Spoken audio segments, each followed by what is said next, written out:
morning, guys. How are y'all doing? I'm back in the same spot. You see just a slight arm of a Santa over there. Yes, Christmas time, decorating, and I'm almost through, guys. I think I will finish by today and hopefully by tomorrow, because that involves still a lot of containers that I've got to get finished and get put up. But I have been waiting for a particular time to come to you with this update on my life. It's a very significant update for me. It is, I had mentioned to y'all before that I've been on a journey that and the windows are in my glasses again, I can't help it. That I've been on a journey, and I didn't want to talk about it until I knew some other things and I knew some differences. But as most of you know, it was determined that I did have COVID in March, the very 1st of March, when it was really first hitting around here. And didn't taste for 5 months, was really sick for 2.5 weeks, coughed for 5 weeks. So just a lot, and I praise God every day. We have personally 2 close acquaintances right now, 2 men that are fighting for their life in Birmingham hospitals that I've known them. John graduated with one, and we've been in the same denomination, a different church with another one, so we're praying daily. And actually, there's 3 men that we personally know that are fighting it, that's on the vent. And then we lost a Church of God young man preacher that it's just crazy. Just crazy. We lost him last week before last. So I thank God that he brought me out of COVID. I thank God that after 5 months that I got my taste back. But as anyone will tell you, it takes a while for you to come back from it, and there can be side effects. And so not as much now, but for a long time I would taste and not taste, taste and not taste, and then things would just not taste normal. But I believe that I'm pretty much back. But from the time that I was so sick until really the end of August, well, in August I decided to break down and make a doctor's appointment. I've had neuropathy in my feet and legs for over 15, 16 years. And when I would say that, people would say, oh, you got diabetes. And I'm like, no, I don't have diabetes. I had a really, really bad car wreck in 1978 that I suffered a severe whiplash. We know that I have nerve damage on the right side of my body. We've been battling that for 15 something years. A lot of things that used to worry me, with facial numbness, my lips going numb, the side of my tongue going numb. You know, for a long time we thought maybe a heart attack, a stroke, but now it has gone on for so long. I've seen so many neurologists. They know there's nerve damage there. They just don't really know the extent of it. So I've had neuropathy in my feet, pretty bad. Ashley and Michael just had their 13th anniversary, and I remember the weekend of their wedding how bad my feet hurt and burned because I was on my feet all day. So sometime after that, I decided to start doing research, and I went to the doctor and talked to him about it. He was sticking pins in my feet, and I didn't even know it. And so they determined like 13 years ago that I'd had it, but they'd been burning for 3 or 4 years before that.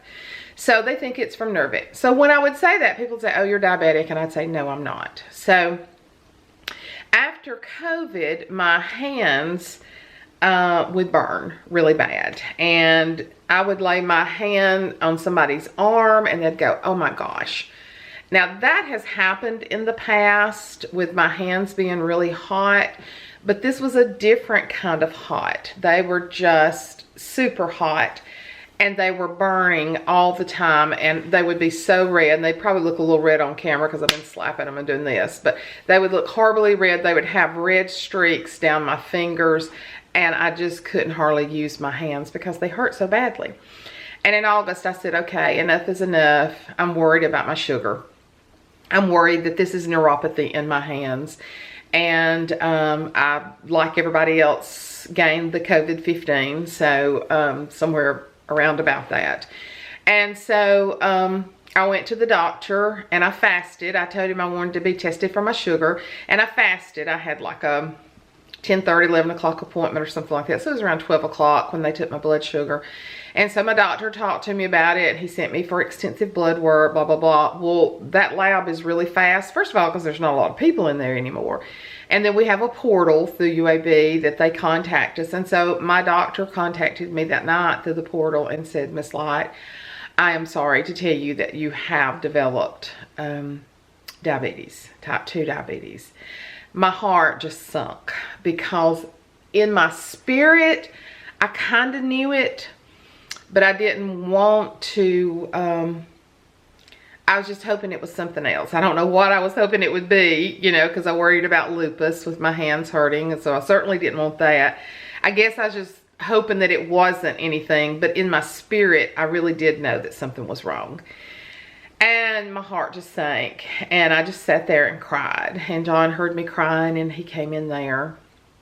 He said, baby, what's wrong? And I said, I've done it to myself. I've eaten so many carbs. I have type 2 diabetes. And with the autoimmune diseases that I already fight, and I do fight them, it was just so disheartening to me that I had allowed myself to get to this point that I had type 2 diabetes. And there was shame with it. There was fear. I just didn't know. I just didn't know. So he said the American Diabetes Association would be contacting me, and that I'd have to go to classes and get started. So you don't do anything as far as checking your blood sugar or anything like that until you have the classes. And so when the lady from the American Diabetes Association called me, of course we did our meetings by Zoom, and when she called me, she was asking me some history, you know, had I ever been told this before? Well, let me go back and tell you. In June of 2019, my A1C was 5. You're not considered pre-diabetic until it's 5.7. So he said, you know, Miss Light, you're a 5, and that's not bad, but let's be careful. So there was no talk of diabetes in June of 2019 when I'd been there. When I went that day, my A1C was an 8. Yes, an 8. And after fasting, my blood sugar was 167. So any of you that know, 80 to 130 is normal for your blood sugar. And that's especially true for a fasting blood sugar. It can go up normally anyway when you eat, and then your pancreas works and it causes it to go back down. So I was an 8 A1C, blood sugar at fasting 167. So it was bad. It was bad. And I cried, and I was disappointed in myself. I was mad. I was shameful. I just felt like, you know, I had done it to myself, and I was shameful of it. And I certainly didn't want to share it with y'all because I just didn't, you know. And I knew that I had a road ahead of me. But I knew, I just prayed. I said, Lord, I've got to beat this. I've got 3 grandsons that need me in their life. I have a beautiful husband that you have given me. I have a mother that I take care of. I can't be down even more than what I have been with the dysautonomia, the fibromyalgia, the chronic fatigue, blah, blah, blah, all that. So when the lady from the American Diabetes Association called, she took, you know, full history. We talked for a good while, and I told her, you know, she said, well, why did you go to the doctor? Was it just a regular checkup? I said, no, my hands have been burning ever since I had COVID. And she said, oh, you had COVID? And I said, yes. I said, I had COVID in March. I said, they thought it was type B flu, severe bronchitis. Then I didn't taste. Then they said, yes, you did have it. And I said, of course, I've tested negative, you know, because it was May after I tested negative, and I'd had it in March, and then this was August. And so she said, honey, let me tell you something. I don't care if you're overweight or not, quit beating yourself up. And I said, yes, but I've done this to myself. And she said, maybe, but maybe not. They are seeing a high number of COVID patients that are developing diabetes. We've already had it happen since then to a man in our church. And she said there are people that are going into the hospital normal weight with COVID and leaving the hospital with diabetes. So I was like, okay. I still accept responsibility for not eating right. But it did make me feel better that all of these changes had occurred since COVID. Because June of 2019, I was sick in March of 2020. June of 2019, I had an A1C of 5. So that made sense to me, because even my doctor said, I'm shocked how much your A1C has changed in this length of time. Not even a year's time, you know. So, okay, so now we kind of know more what we're dealing with. So, because the meetings were set up for Zoom, the first month I didn't really do anything. Yeah, I consciously cut back, but the classes were 2 hours a time. They had to cancel 1 week, so it stretched out being almost that first month of September before I could really get a plan in my mind what I was going to do. Now, I will stop right here and say that I knew in my heart that I was going to do everything I could to reverse this diabetes, because it's type 2, it can be reversed. Some people's are a lot worse than others, and I'm not saying if yours is not reversed, it's because you've not tried. I'm not saying that. I talked yesterday to my good friend, subscriber Lori from New York, and she deals with a severe case of type 2 that her the food that she can tolerate is not the food that she needs for the diabetes, and it's very difficult. But some type 2 diabetes can be reversed, and after I found out that mine probably had mushroomed because of COVID, I just felt in my spirit that mine could be reversed, and that was my goal. I was setting a goal. God and I were in this pact together. I was, asking Him to help me, to have the strength to do it, to have the fortitude, to have the information that I need to do it, all of this. So when I say I'm reversing it, I felt like I had the ability to, because it had come on because of COVID. And I had talked to other people who had reversed it. A lady at our church has lived with it for years. She still watches what she eats, but she's still not diabetic. So, October, end of September, 1st of October, I started on a plan of cutting carbs. I guess somewhat like keto, but I'm not just saying I'm on keto. I'm on I've been on a stricter plan for 2 months than I've ever been on before in my life.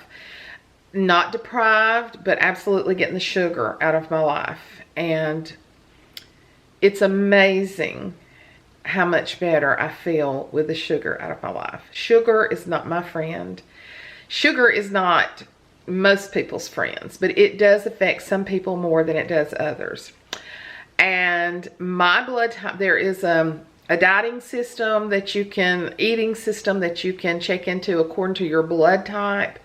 My blood type is O negative, which is called the golden blood. Anybody can take O negative, so I used to give every 6 weeks for years. And O negative people, their diets should be protein. Where some people can eat, more of other things, eat low fat and lose weight. Mine, according to my blood type, is high protein. So that's what I've been trying to do. I don't intend to be eating as strict as I am right now the rest of my life, but I am committed to the next year of setting a goal of staying on this. A lot of you have picked up on some things. A lot of you have said comments. The teaching video I did in this chair last week, one woman says, "You look so healthy." And I was like, thank you. That's a compliment. And people have been saying your skin looks good.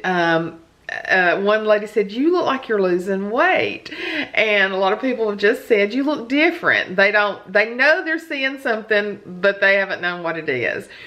Well, I've been off sugar for 2 months. I'm drinking as much water. The White Yeti, that's the reason for the White Yeti, is that I just keep it full of water. I'll use a little of that Mio. It's a little fruit type thing. I'll just squirt just a tiny bit in there just to get a tiny bit of flavor. Been eating just very, very healthy. Sat at the bar the other day and ate the salad with the chicken and that kind of stuff. Good food, good healthy food, not starving. Don't plan to starve. Actually, I could not eat for a month and this body would have enough fuel in it. But I have lost 21 pounds. As of now, I've lost 21 pounds. And I, with the mighty God's help, hope to get a lot more off, because we're not talking about vanity now, guys. We're not talking about losing weight to look good. We're talking about losing weight to get that blood sugar, to keep that blood sugar where it's supposed to be. I have a dear, dear friend from high school that is so knowledgeable in all this, and he sends out things on Facebook, and there's a whole group of us that he tags. He is so into healthy eating. He's into the low carbs. He's into the scientific part of it. Even he's just like, sometimes when he talks, it's like over my head. I don't tell him that, but it is.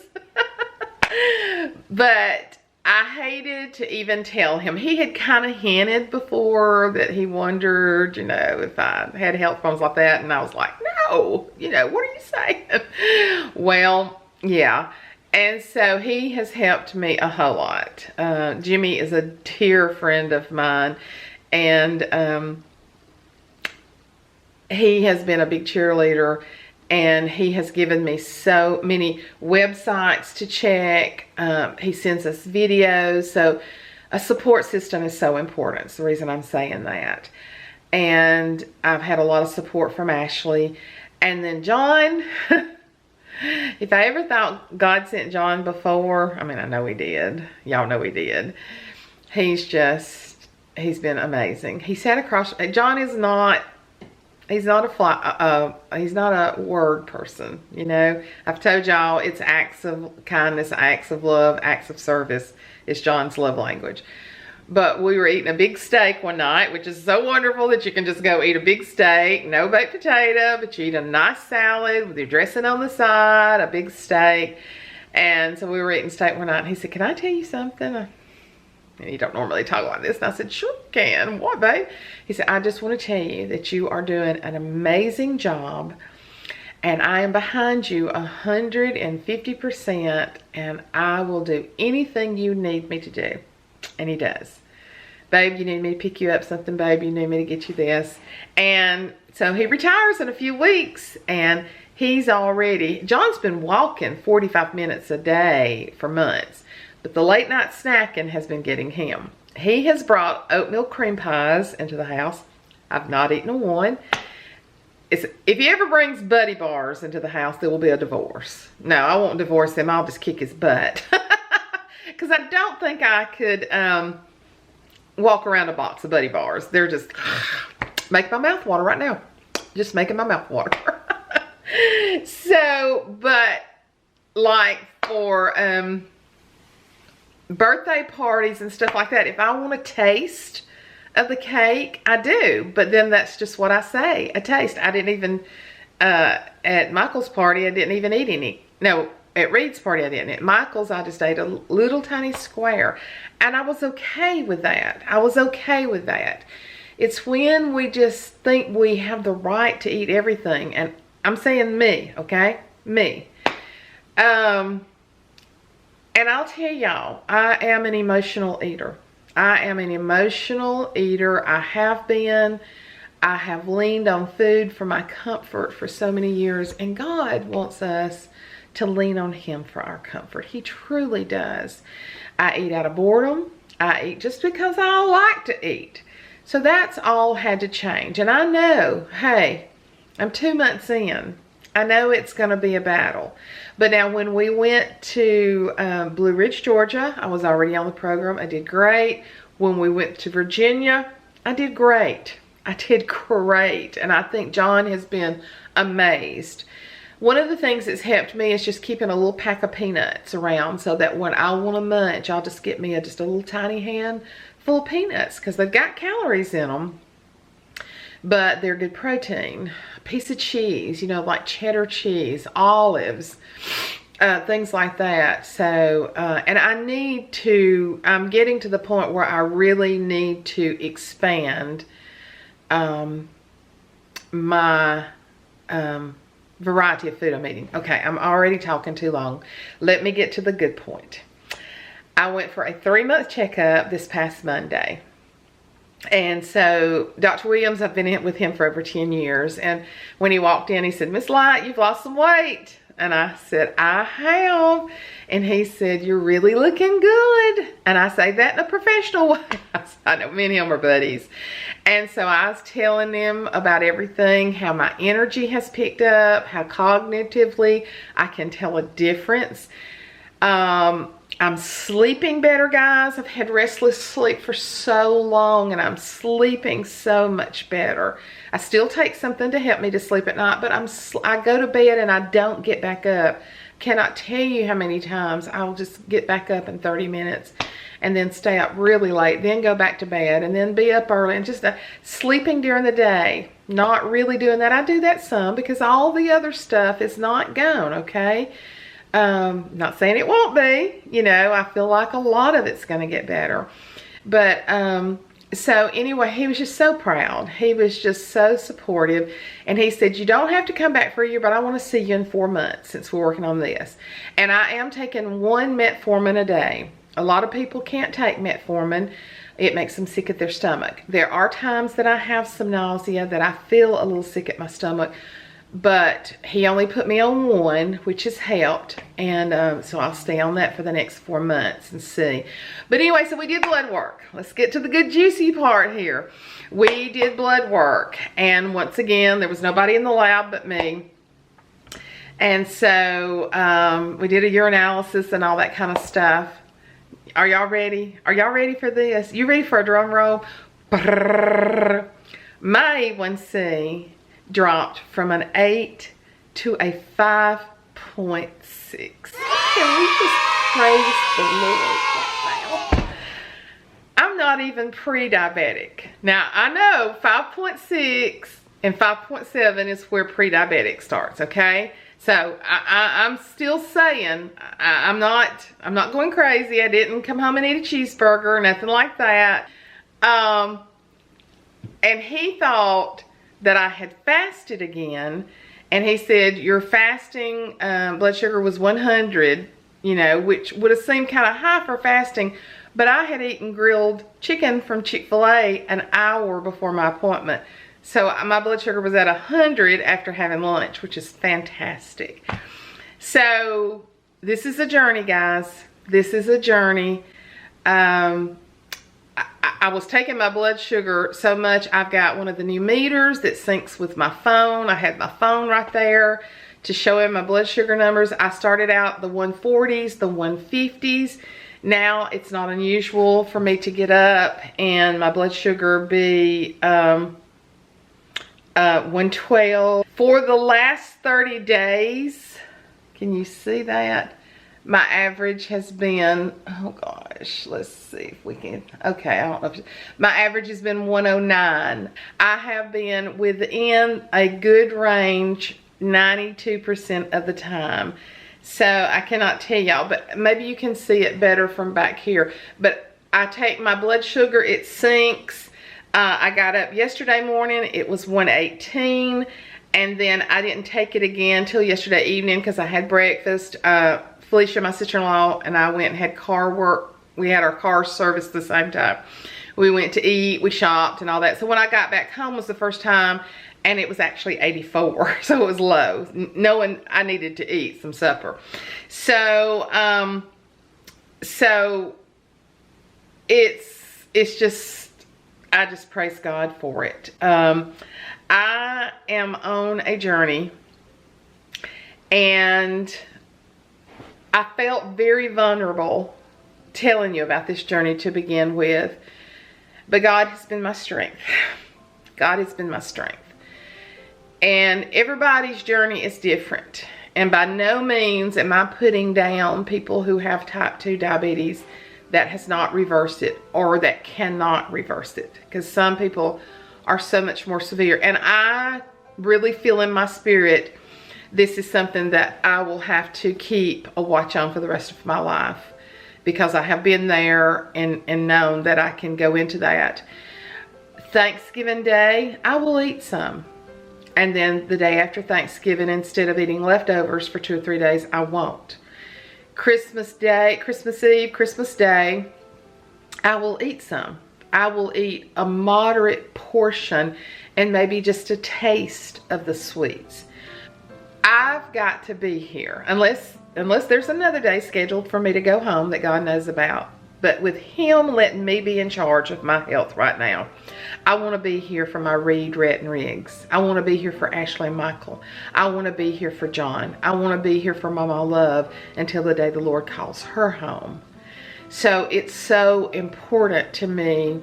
This is my health. I told Dr. Williams, I've tried to lose weight. I've gotten off. I've lost weight. I've gained. I've lost weight. I've gained. Emotional gain. Depression gain. And this is Suzanne's health we're talking about now, and Suzanne is taking charge. God has given me the strength. He's given me the ability. He's given me wisdom, and He is showing me. John has fussed at me because I have not journaled this journey so far, because he said, I want you to remember all these things that you're telling me, so I really need to write down. We have about, I think it's 4 or 5 concrete or brick steps that goes down in our garage to where we park our cars. As I told this the other day, I leave my phone in the house all the time. He gets so mad at me, aggravated at me. I'd left it. He was in the car waiting on me for us to go to church. Well, my balance issues have been so severe and everything. I go step, step, step, step, step, step. This way I go down steps. I ran in the house and got my phone, ran back down, got in the car, and he said, you know what you just did? And I went in the house to get my phone. He said, but do you know what you just did? And I went, no. He said, you went down the steps, pop, pop, pop, pop, just like everybody else does. 1, 2, 3, 4. Not 1, 2, 1, 2, 1, 2, but 1, 2, 3, 4. That's the way you went down the steps, Suzanne. He said, I haven't seen you do that in years. Praise be to God. Y'all just pray for me. I know you already do, but now you can know to pray for my health as I pray for a lot of your health. And just for me to be an inspiration, if you are in this battle, it's doable. With God's help, it is doable.